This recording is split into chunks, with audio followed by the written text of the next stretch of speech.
À un moment donné, j'ai senti la colère monter. J'allais mourir et je me suis dit que si c'était le cas, j'étais aussi bien de les tuer eux aussi. Je voulais m'assurer qu'ils ne s'en tireraient pas vivants. Le 8 octobre 1985 marque le début d'une série de cambriolages violents dans le sud de la Floride, aux États-Unis. Deux hommes utilisent des armes très puissantes au cours de ces vols. Personne ne connaît leur identité et encore moins quelle sera leur prochaine cible. Malheureusement, avant que le FBI réussisse à mettre un terme à ces vols, il y aura de nombreuses victimes. Les forces de l'ordre seront changées à tout jamais.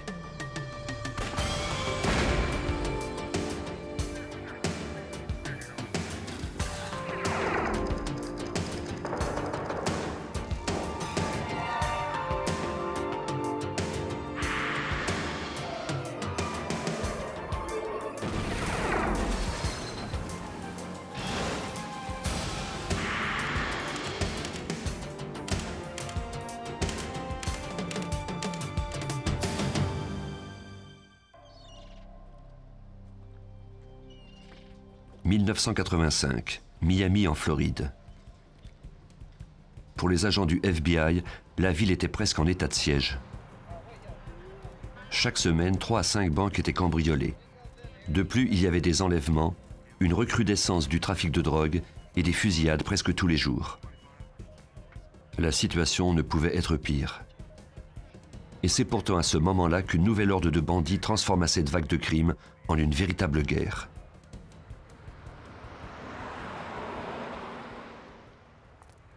Le 8 octobre, une fourgonnette blindée s'arrêta à un restaurant du nom de Steak and Ale. Le conducteur dans le véhicule attendait le retour de son collègue.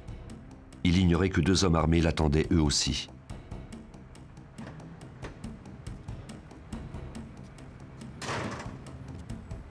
Au moment où le garde rejoignait l'arrière de la fourgonnette, les 2 hommes s'approchèrent de lui à la manière de militaires à l'assaut.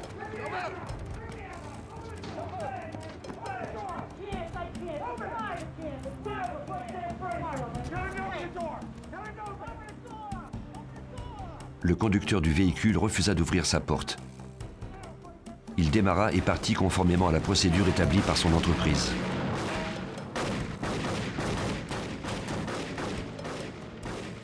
Les 2 suspects battirent en retraite en direction d'une automobile qui les attendait. Ils tentèrent de camoufler leur départ en faisant éclater une bombe lacrymogène. La police de Dade County et le FBI se rendirent sur les lieux. Aux États-Unis, les cambriolages de banques et de véhicules blindés sont sous la responsabilité du FBI. Le superviseur de Miami au département des crimes d'importance était l'agent spécial Gordon McNeil. Nous n'avions aucun indice sur l'identité de ces individus. Nous n'avions aucune idée ni aucune piste. Ils portaient des cagoules et personne n'avait pu voir leur visage. Ils portaient également des gants. Un des témoins avait cependant noté le numéro de plaque d'immatriculation du véhicule dans lequel ils avaient pris la fuite. Des agents retracèrent le numéro et constatèrent que le véhicule avait été volé 1 mois plus tôt. La piste s'arrêtait là. Les 2 hommes n'avaient réussi qu'à voler 2 800 $. Mais pour l'agent McNeil, le fait qu'ils aient utilisé des armes de l'armée et procédé avec une stratégie de militaire indiquait à coup sûr qu'ils reviendraient à la charge. Mais où et quand? La réponse arriva 8 jours plus tard. À un supermarché achalandé le long de l'autoroute Dixie South, un autre véhicule va ramasser des liquidités. Le gardien retourna au véhicule avec en main plusieurs sacs remplis de la recette du commerce.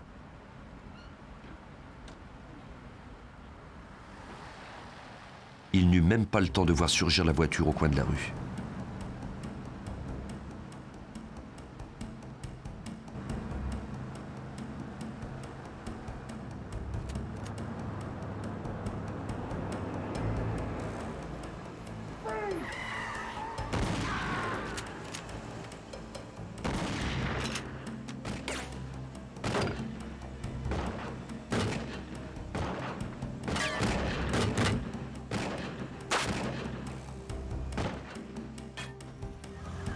Les voleurs prirent la fuite avant de prendre l'argent.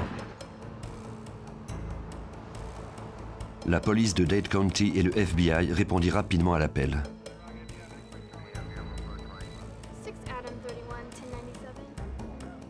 Les bandits n'hésitaient pas à faire usage de la force. Le garde allait bientôt succomber à ses blessures.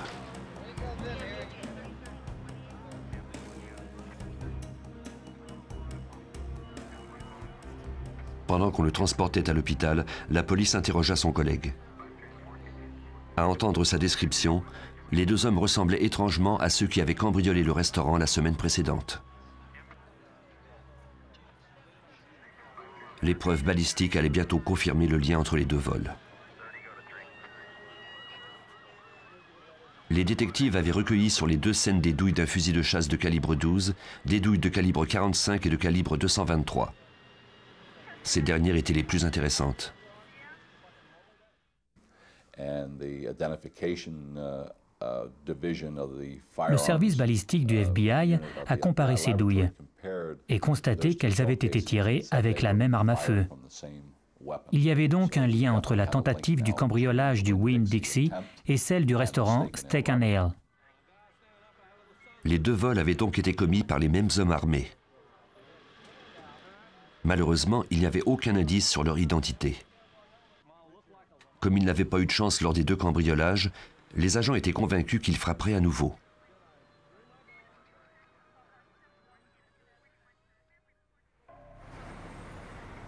Deux semaines plus tard, soit le 8 novembre, un troisième cambriolage eut lieu. Cette fois-ci, c'était à la Banque nationale de Floride.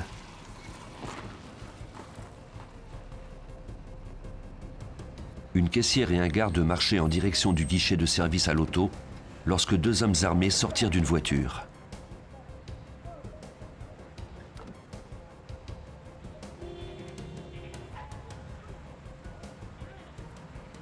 À la pointe de leur arme, ils obligèrent la caissière à déverrouiller la porte du guichet.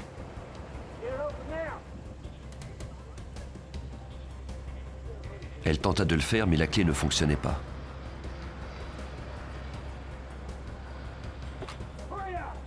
Les deux hommes étaient à découvert, en plein jour, à un carrefour passant.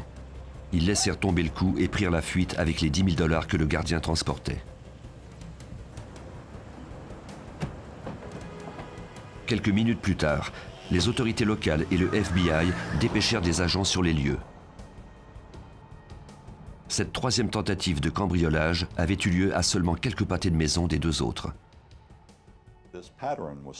On commençait à voir des constantes. Ces crimes s'étaient tous produits dans le même secteur, le long de l'autoroute 1. Lors de l'interrogatoire des employés de la banque, les agents du FBI constatèrent que les voleurs ressemblaient aux individus qui s'étaient attaqués au véhicule blindé.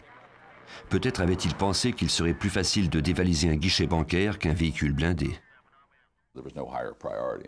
Ce cas était notre priorité numéro 1.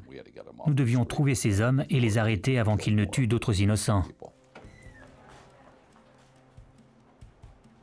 Seulement 1h30 plus tard, ils s'attaquaient déjà à la Professional Savings Bank, à une vingtaine de pâtés de maison de là.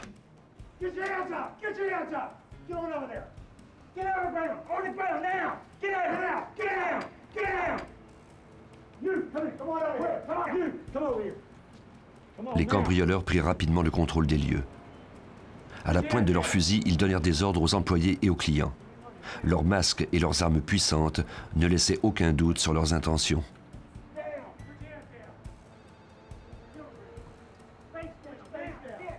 Cette fois-ci, le butin était important.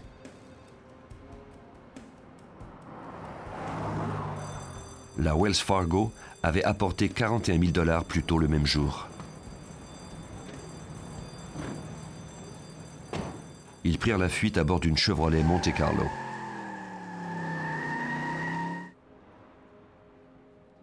Les témoins avaient peu d'informations à donner. Les voleurs étaient entrés rapidement et avaient forcé tous les individus à l'intérieur à s'étendre au sol, ce qui les empêchait de voir ce qui se passait.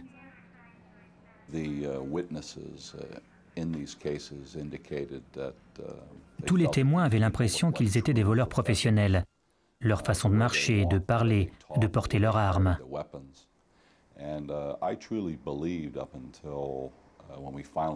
Je croyais également que nous avions affaire à des policiers ou à des ex-militaires.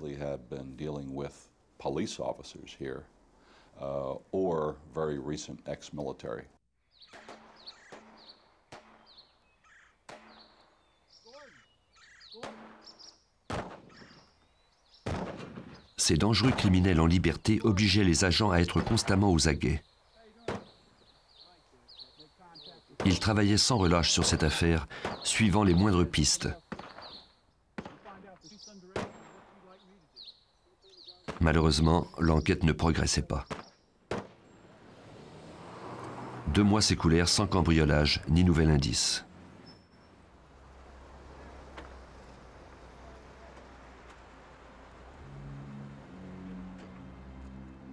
Puis, le vendredi 10 janvier 1986, William Roberts s'apprêtait à faire une transaction à la Barnett Bank pendant que des agents effectuaient un transbordement d'argent à l'extérieur à partir d'un véhicule blindé. Il leva les yeux et aperçut 2 voleurs masqués tirer sur l'agent de sécurité dans le dos. Ce dernier s'affaissa et un des 2 hommes lui tira encore 2 autres balles.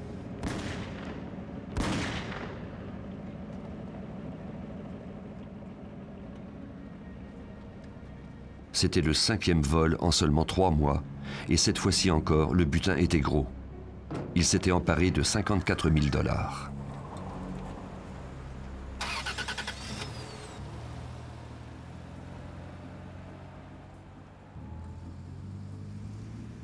William Roberts prit les 2 hommes en filature.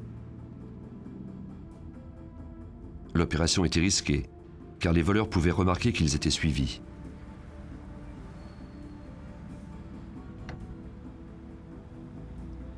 Il décida tout de même de poursuivre sa filature, nota le numéro de plaque d'immatriculation et le modèle de leur véhicule. Il se rendit jusqu'à un stationnement où il s'était garé à côté d'un pick-up blanc.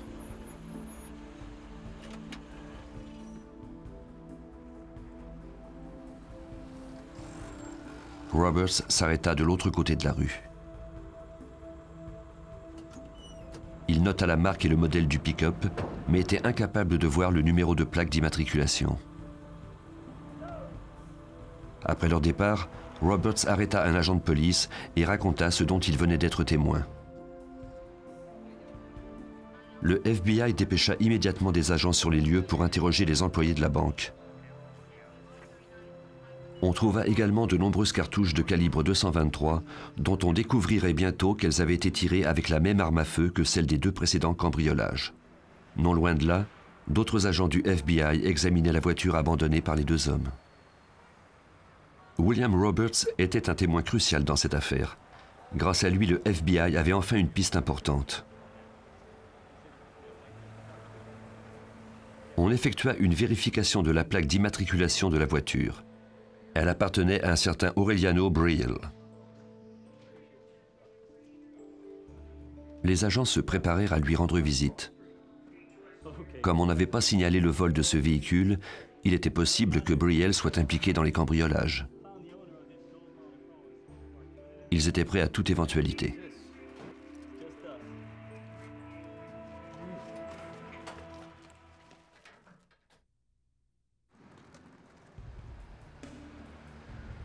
À Miami, le FBI était sur la piste de 2 hommes armés qui s'attaquaient à des véhicules blindés et à des banques. Ils avaient déjà tué un garde. Les agents avaient découvert le nom du propriétaire d'une des voitures utilisées lors d'un vol. Le 14 janvier, l'agent spécial Mireles et son collègue se rendirent chez Aureliano Briel, le propriétaire du véhicule en question. Une femme leur ouvrit. L'agent spécial Mireles porte une cagoule pour préserver son anonymat.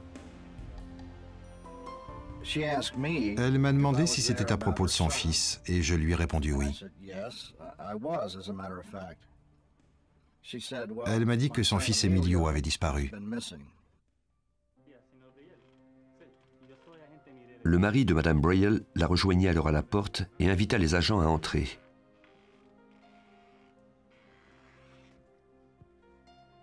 Emilio avait disparu 3 mois plus tôt. Il avait emprunté leur voiture pour aller s'exercer au tir dans les Everglades. Les Braille avaient signalé sa disparition, mais n'avaient pas eu de nouvelles de la police depuis. Ils avaient cru que les agents leur apportaient des informations à ce propos. Malheureusement, ce n'était pas le cas, et ils étaient bien déçus, comme les agents du FBI eux-mêmes. On ignorait tout de l'endroit où Emilio pouvait se trouver.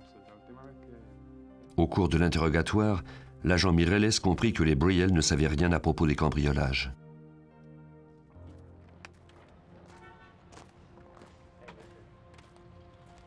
Au service de police de Dade County, les experts examinèrent le véhicule en question. Mais il n'y avait aucune empreinte digitale ni indice. L'enquête ne progressa pas pendant les 2 mois suivants. Pendant ce temps, les voleurs étaient toujours en liberté. Les agents travaillaient sur d'autres cas, mais ils n'en continuaient pas moins de chercher des indices dans cette affaire. Puis, le 14 mars, l'agent spécial Ben Grogan déclara à l'agent Mireles qu'il avait lu un article dans les journaux qui était peut-être relié au cambriolage. L'article faisait état de la tentative de meurtre d'un homme du nom de José Collazo 2 jours plus tôt. 2 hommes avaient fait feu sur Collazo à plusieurs reprises. Ils avaient ensuite volé son fusil et sa voiture, une Monte Carlo noire 1982.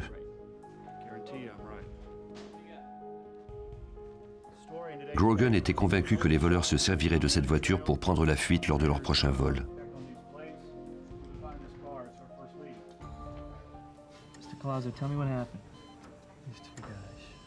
Grogan et un autre agent rencontrèrent Collazo à l'hôpital.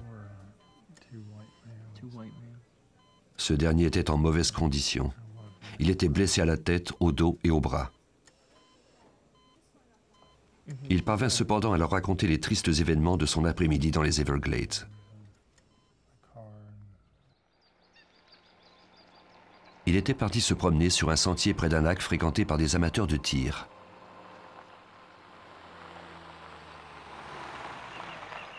Il s'exerçait avec sa carabine de calibre 22 lorsque 2 hommes avaient garé leur voiture près de lui.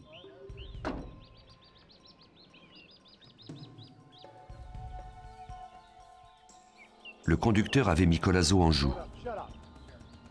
Celui-ci eut la présence d'esprit d'identifier l'arme. Il s'agissait d'un magnum bleu acier. L'arme du passager semblait être un fusil Ruger Mini 14. Les 2 assaillants lui demandèrent de leur remettre ses armes, sa voiture et son porte-monnaie. Il obéit à leurs ordres.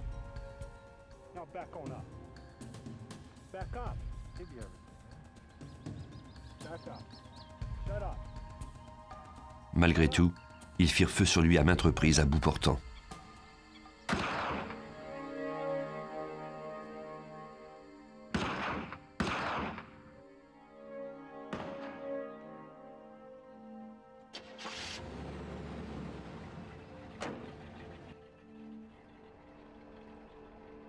Ils s'enfuirent aussitôt après, l'un à bord de la Monte Carlo de Collazo et l'autre avec le pick-up F-150.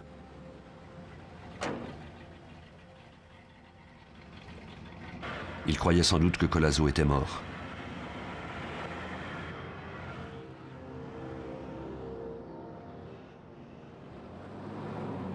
Celui-ci, cependant, attendait le départ des bandits. Il réunit ce qui lui restait de force pour trouver des secours.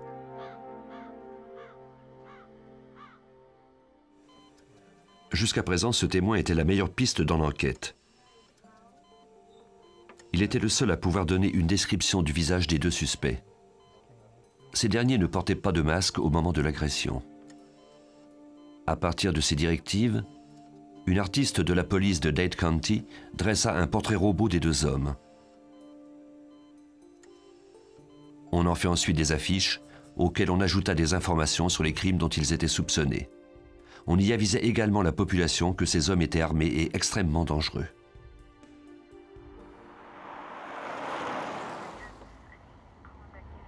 L'agent John Hanlon, aujourd'hui à la retraite, était alors assigné au service des crimes violents. Il se souvient des paroles de Collazo. Collazo nous a donné une description des 2 hommes et de leur pick-up blanc. De plus, il avait été attaqué dans le secteur où l'on croyait qu'Emilio Braille avait disparu. Dans les jours qui suivirent, les agents redoublèrent d'ardeur. Ils effectuèrent une recherche minutieuse dans les rues qui croisaient la South Dixie Highway, dans le secteur où les vols avaient eu lieu. Nous avons réuni tous les agents. Lorsque je leur ai fait part de mon plan, ils m'ont traité de fou, mais j'ai insisté. Je leur ai demandé de surveiller toutes les rues entre la 88e et la 185e le long de la South Dixie et de noter les numéros de plaques d'immatriculation de tous les pick-up blancs de modèle Ford F-150. J'espérais que nous aurions un peu de chance. Nous tentions de mettre toutes les chances de notre côté, mais les probabilités étaient minces. Une chance sur 1 million ou sur 10 millions. Finalement, ils ont récolté 10 numéros de plaques d'immatriculation. On procéda à une vérification de ces numéros par ordinateur. Les agents demandèrent ensuite au service des véhicules motorisés de leur fournir les photos des propriétaires de ces véhicules. Il fallait espérer que l'assaillant de Collazo se retrouve parmi eux et qu'ils puissent l'identifier. Malheureusement, en 1986, le système de communication n'était pas aussi rapide qu'aujourd'hui. Le mercredi 19 mars, seulement une semaine après l'assaut de Collazo, les voleurs s'attaquèrent de nouveau à une banque.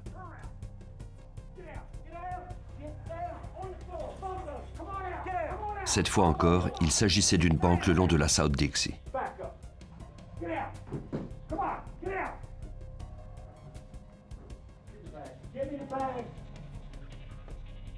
C'était leur 6e attaque en seulement 5 mois. Pendant qu'un des assaillants tenait les clients sous la menace de son arme, l'autre demandait à une caissière de lui remettre l'argent.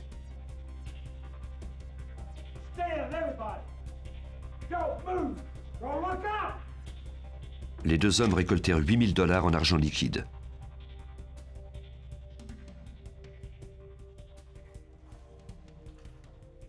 Les clients et les employés se remettaient de leurs émotions lorsqu'un agent des douanes qui avait aperçu les voleurs prendre la fuite appela la police. Il avait noté la marque de la voiture, une Monte Carlo noire dont le numéro d'immatriculation était NTJ 891. L'agent Grogan ne s'était donc pas trompé. C'était la voiture de José Collazo.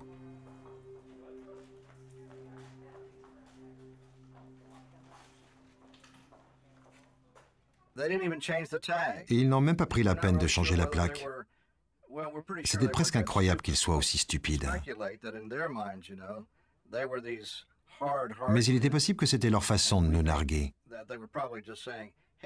Ils étaient peut-être convaincus que nous ne pourrions jamais les arrêter. Toutefois, les témoins ne donnèrent pas de pistes intéressantes aux agents.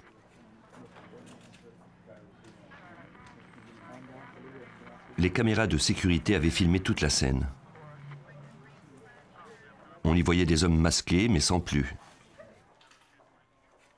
Ces voleurs avaient planifié leur cambriolage très méticuleusement.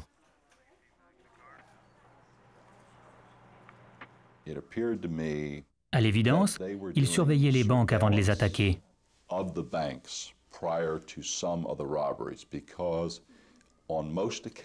À plusieurs reprises, le vol avait lieu 10 minutes après l'arrivée d'un véhicule blindé. Ils attendaient qu'il y ait beaucoup de liquidités avant de procéder au cambriolage.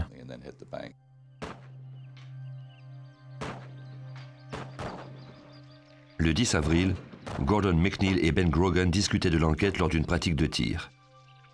Un indice avait peut-être échappé à leur attention. Le dernier vol avait eu lieu 3 semaines plus tôt.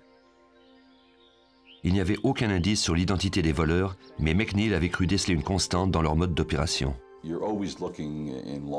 Nous cherchons toujours à définir les types de comportements qui se répètent. La chose qui était évidente dans cette enquête, c'est que les vols avaient tous eu lieu le vendredi entre 9h et midi. C'étaient toujours les mêmes banques situées dans un secteur d'une quarantaine de pâtés de maisons le long de la South Dixie Highway. Les agents établirent un réseau de surveillance pour le lendemain. Ils avaient prévu couvrir tout le secteur de prédilection des cambrioleurs. Gordon McNeil supervisait cette opération. Il était hors de question d'attendre qu'ils commettent un autre vol. Nous devions trouver une façon de les devancer et peut-être de les retrouver. L'agent Hanlon nous raconte la suite.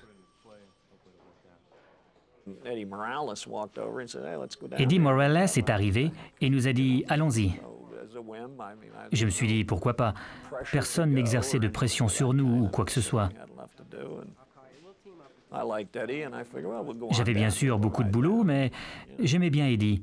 Et je me suis dit que c'était peut-être une bonne idée et que nous allions avoir du plaisir à travailler ensemble.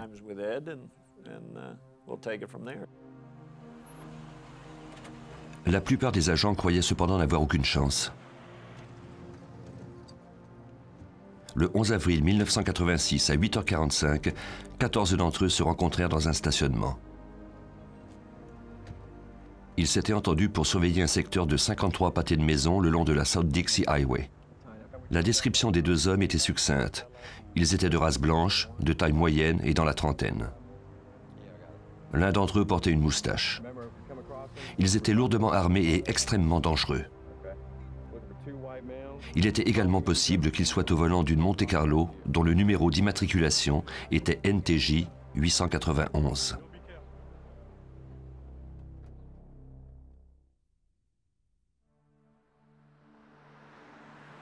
Après une série de cambriolages qui s'étaient échelonnés sur 6 mois, les agents du FBI de Miami avaient décidé d'effectuer des recherches intensives pour retrouver 2 dangereux bandits. Les suspects étaient présumément à bord d'une Monte-Carlo noire. Les agents se rencontrèrent dans le secteur de prédilection des voleurs. Ils s'attaquaient à des véhicules blindés ou à des banques avec une précision militaire. Les vols avaient tous été commis le long de la même autoroute. Les agents Ben Grogan et Jerry Dove se dirigeaient vers la Barnett Bank lorsque l'impossible se produisit. Une voiture qui correspondait à la description de celle des suspects se plaça devant eux.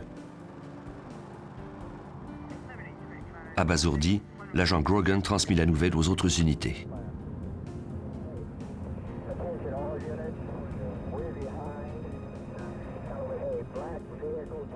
Gordon McNeil se souvient de cet appel. Grogan n'était pas une personne émotive. Rien ne le faisait sortir de ses gonds. Mais je me rappelle encore le ton de sa voix. Il disait qu'il était derrière une Monte-Carlo noire dont la plaque d'immatriculation était le NTJ 891. Il a ajouté « C'est bien ça, Gordon, non ?» Il n'y croyait pas lui-même.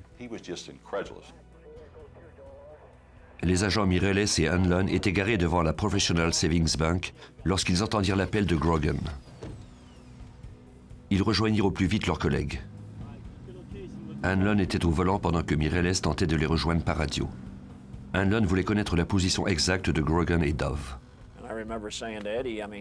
Je me rappelle avoir demandé à Eddie d'appeler Ben et de nous nommer les rues qu'il croisait pour que nous sachions à quelle distance nous étions. Avant qu'Eddie ait eu le temps de l'appeler, Ben a commencé à nommer les rues et nous avons constaté que nous étions tout près d'eux.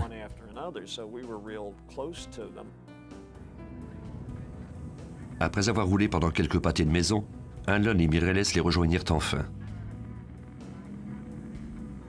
Les voleurs semblaient avoir compris qu'ils étaient suivis. Ils tentèrent de les semer. Ils virèrent à droite sur la 117e rue, dans un secteur résidentiel très paisible.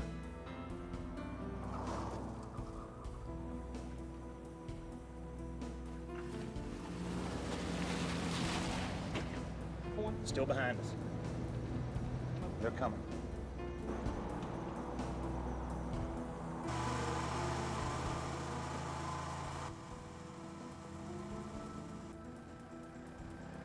Ils tournèrent de nouveau à droite.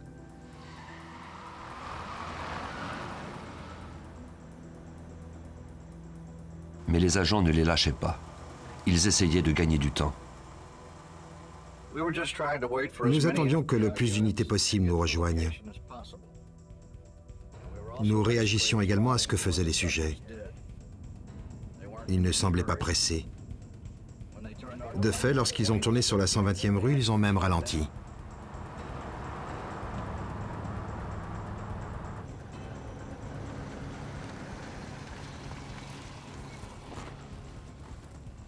Les agents poursuivirent leur route.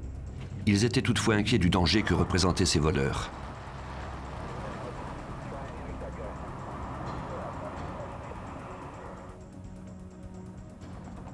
Les suspects tournèrent alors à gauche sur la 82e rue.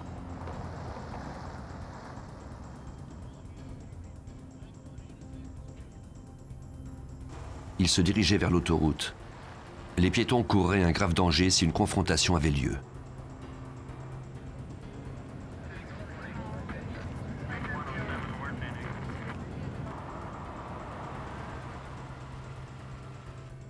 Lorsque Grogan aperçut le canon d'une carabine à travers la vitre arrière des suspects, il sut qu'il n'y avait plus une minute à perdre.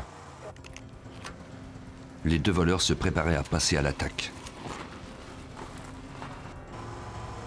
Grogan installa son gyrophare sur le toit de sa voiture et leur ordonna d'arrêter le véhicule.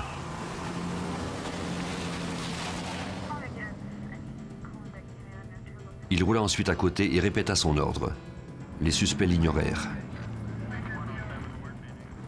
Grogan se mit alors devant eux, les empêchant ainsi de prendre la fuite.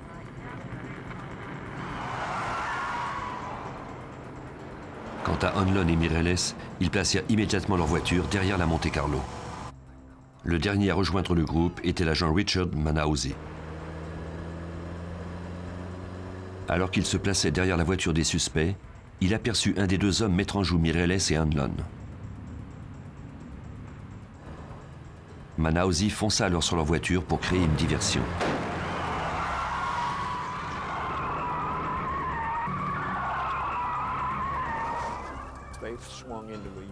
L'auto a alors fait demi-tour et Manausey est parvenu à les frapper de nouveau. Il les a coincés contre d'autres voitures.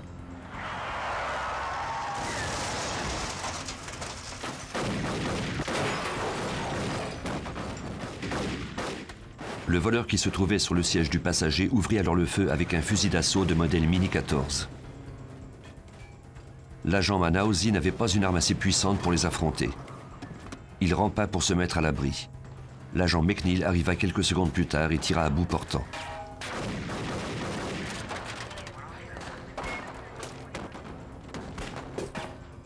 Les suspects furent bientôt cernés. Ils ne pouvaient pas déplacer leur véhicule, mais étaient mieux armés que les agents.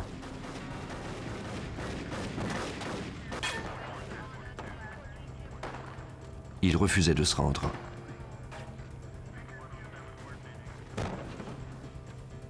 Le conducteur fit feu sur Grogan.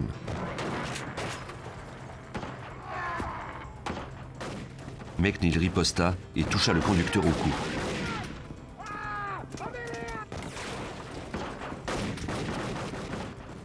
L'arme semi-automatique continuait cependant à faire feu. McNeil reçut un projectile à la main. Mireles et Hanlon avancèrent pour le couvrir. Le 38 de Hanlon contenait 5 balles, alors qu'une Mini 14 en contenait 30 dans chaque magasin. Une de ces balles toucha l'agent Mireles.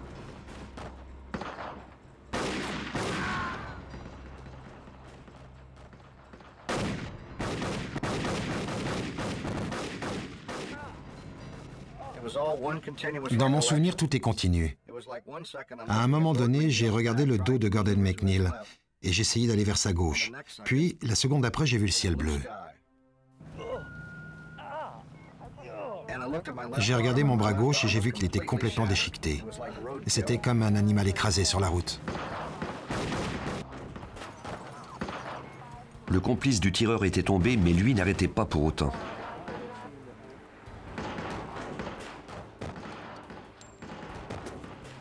Lorsqu'il tenta de prendre la fuite par la fenêtre de la voiture, Jerry Dove le toucha à la poitrine avec son 9 mm.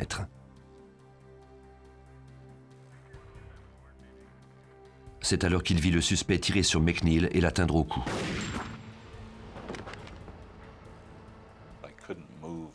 Je ne pouvais plus bouger le haut de mon corps, ni mes bras et mes jambes. Je pensais que j'étais complètement paralysé. J'étais incapable de bouger. 2 autres agents du FBI arrivèrent sur les lieux et se joignirent à la fusillade.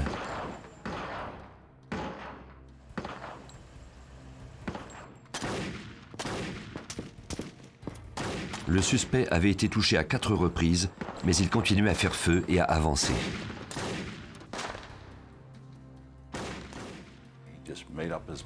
Il se savait piégé. Il avait décidé que s'il devait mourir, il ferait le plus grand nombre de victimes possible.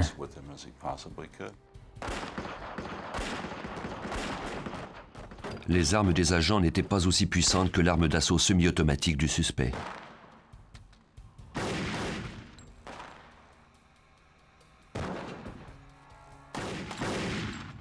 Dove et Grogan durent se mettre à l'abri derrière leur voiture, le temps de recharger leurs armes. Hanlon fit de même, mais le tireur continuait à avancer.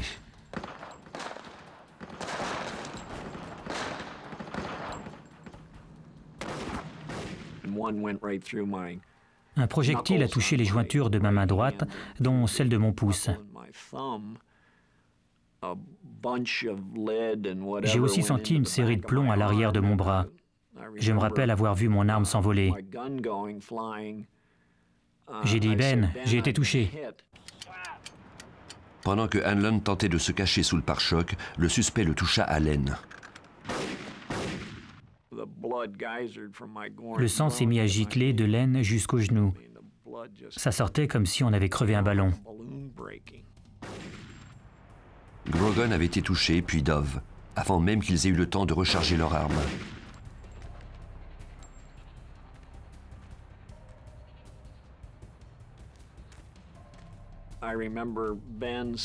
Je me rappelle avoir entendu Ben dire « Mon Dieu ». Puis il est tombé à mes pieds. À un certain moment, j'ai entendu le sang gicler et sa respiration a cessé dans un dernier soupir. Le suspect parvint à se rendre à la voiture de l'agent Dove. L'agent Mireles avait un bras en charpie, mais il put tout de même se relever.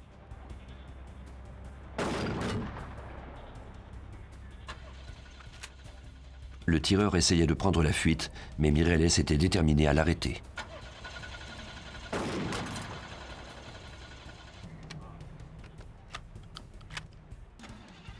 Le second suspect était gravement blessé, mais il réussit à ramper à l'extérieur de sa voiture et à rejoindre son complice. S'il parvenait à faire démarrer la voiture, il ne pourrait que reculer et ainsi rouler sur les agents qui étaient tombés. À un moment donné, j'ai senti la colère monter. J'allais mourir et je me suis dit que si c'était le cas, j'étais aussi bien de les tuer eux aussi. Je voulais m'assurer qu'ils ne s'en tireraient pas vivants.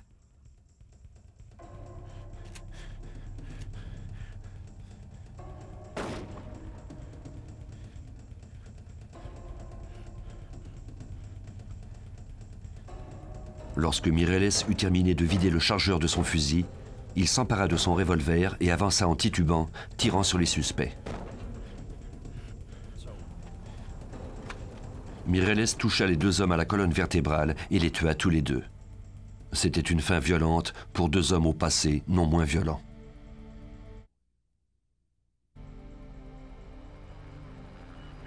En quelques minutes, une fusillade était devenue le plus violent affrontement dans l'histoire du FBI. 2 agents avaient trouvé la mort et 5 autres étaient blessés. Les 2 suspects, dont on ignorait toujours l'identité, avaient également été tués.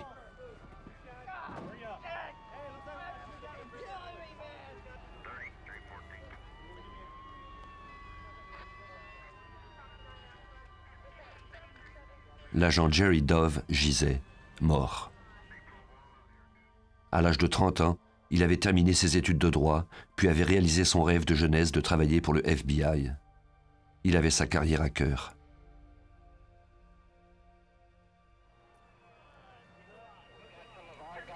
Son collègue Ben Grogan était également mort au cours de la fusillade.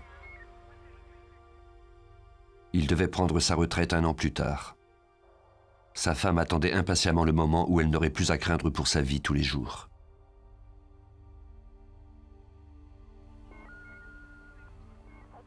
Les experts en scène de crime arrivèrent sur les lieux.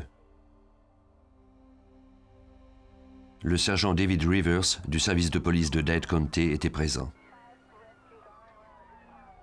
Il avait l'immense tâche de reconstituer les 5 minutes du combat. Ce travail lui demanderait des semaines. Nous devons découvrir ce qui est arrivé, et pour ce faire, nous suivons diverses étapes. Il faut d'abord interroger les agents impliqués et leur demander ce qu'ils ont fait individuellement. Ensuite, on doit prendre ces déclarations et tenter de les corroborer avec les indices, les blessures, les trous de projectiles dans les véhicules, l'emplacement des armes et des voitures. Puis nous procédons à la reconstitution en nous assurant que tout a été interprété correctement. Les experts recueillirent les 143 projectiles qui avaient été tirés par les fugitifs. Les questions qui tenaillaient les agents depuis si longtemps avaient enfin trouvé réponse. Le fusil Ruger modèle Mini 14 qui avait servi à tuer les agents Grogan et Dove était l'arme qui avait tiré les 223 projectiles découverts sur les scènes des cambriolages de certaines banques et véhicules blindés. De fait, le laboratoire judiciaire du FBI pouvait maintenant prouver hors de tout doute l'implication des deux hommes dans la plupart des cambriolages. À partir des empreintes digitales, les agents purent bientôt identifier les deux voleurs. Il s'agissait de Michael Lee Platt, 32 ans, et William Russell Matix, 34 ans. Mais une question subsistait. Pourquoi ces hommes étaient-ils violents à ce point?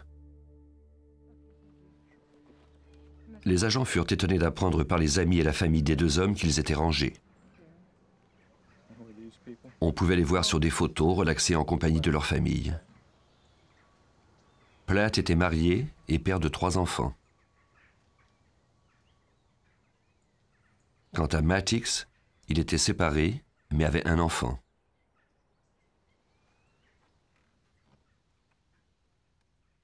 Les deux hommes dirigeaient une entreprise d'aménagement paysager.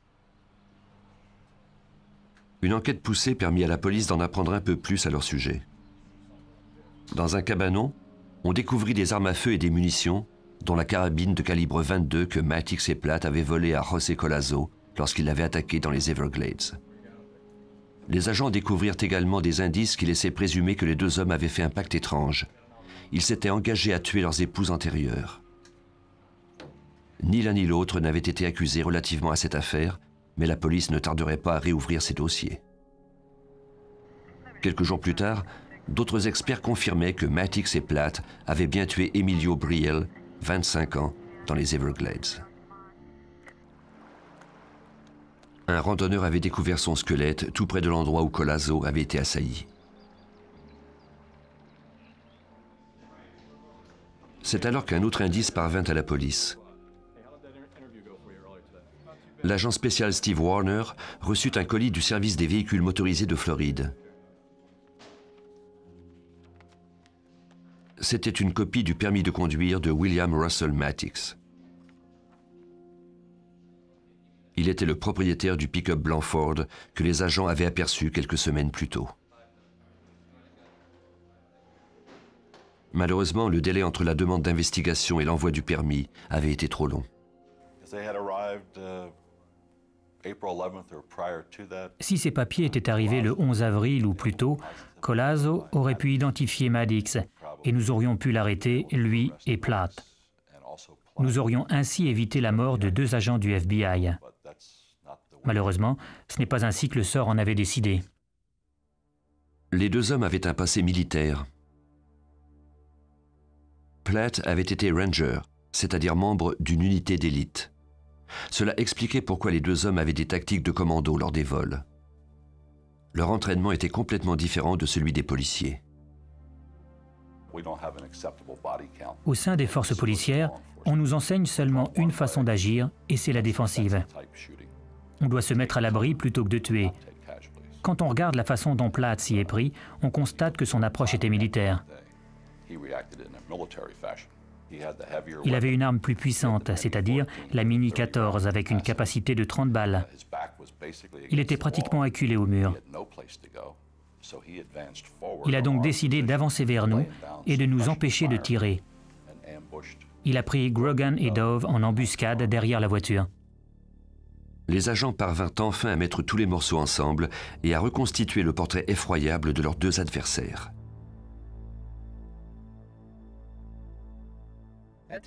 À la fin de la fusillade, Platt avait reçu 11 projectiles et Matix 6. Platt était littéralement déchiqueté. Pourtant, il a continué à combattre jusqu'à son dernier souffle. Il s'est battu jusqu'à la fin. Ils allaient mourir, c'était évident, mais cela n'allait pas assez vite. Il n'était pas question qu'ils restent par terre à attendre la mort. Ils refusaient d'abandonner.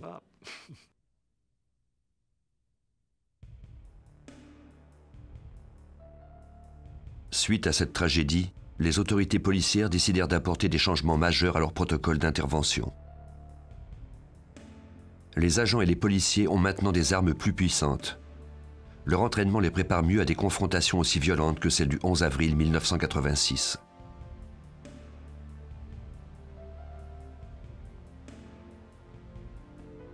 Pendant que les proches pleuraient la mort de 2 agents dévoués et courageux du FBI, les autorités policières tentaient de donner un sens aux événements tragiques de ce matin d'avril.